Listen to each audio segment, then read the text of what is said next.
In 3 minuti il TG del quotidiano La Nazione Siciliana. Migliora il rating della Sicilia.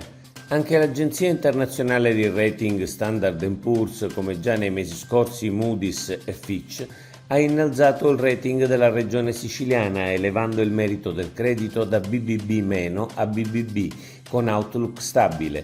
Lo annunciano con soddisfazione il presidente Schifani e l'assessore all'economia Falcone agli ultimi giorni del suo mandato, giudicati favorevolmente il risanamento del bilancio e il recupero del disavanzo.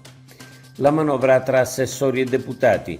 La terza manovra economica dell'anno sarà all'esame della Commissione Bilancio questa settimana e all'inizio della prossima. L'impegno del governo nei mesi scorsi è stato quello di riservare buona parte dei fondi alla proposta dei deputati, ma le spese obbligatorie, fondi ai comuni, disabili gravi, consorzi di bonifica e così via non lo renderanno facile, sperando inoltre che le proposte dei deputati si concentrino sullo sviluppo e non sulle sagre. Scontro su Stromboli tra Schifani e Musumeci.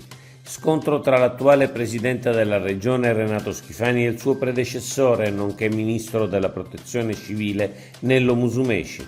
Argomento la fiction Rai sulla protezione civile ambientata nell'isola di Stromboli, che vide 2 anni fa un grosso incendio partire dal set.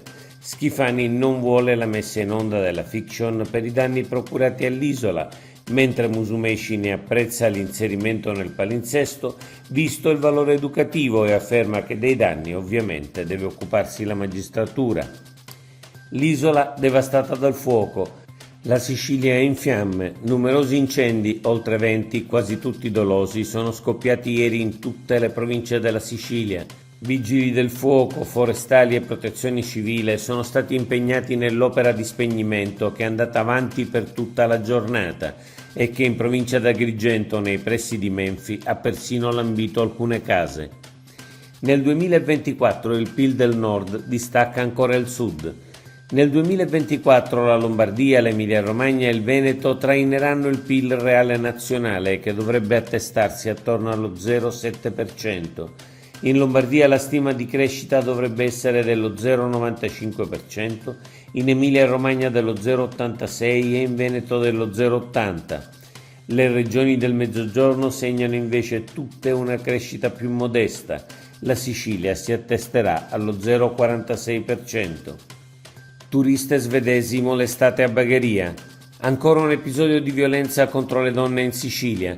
2 turiste svedesi a Bagheria sono state pesantemente molestate da un gruppo di bulli e una di esse palpeggiata nelle parti intime da uno di quei delinquenti. Sul caso sono già impegnati i carabinieri del grosso centro del Palermitano. Non bisogna avere nessuna pietà per gli autori di questi episodi che offendono l'intero genere umano e danneggiano fortemente l'immagine della nostra isola.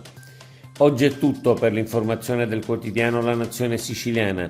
Il nostro sito è www.lanazionesiciliana.eu.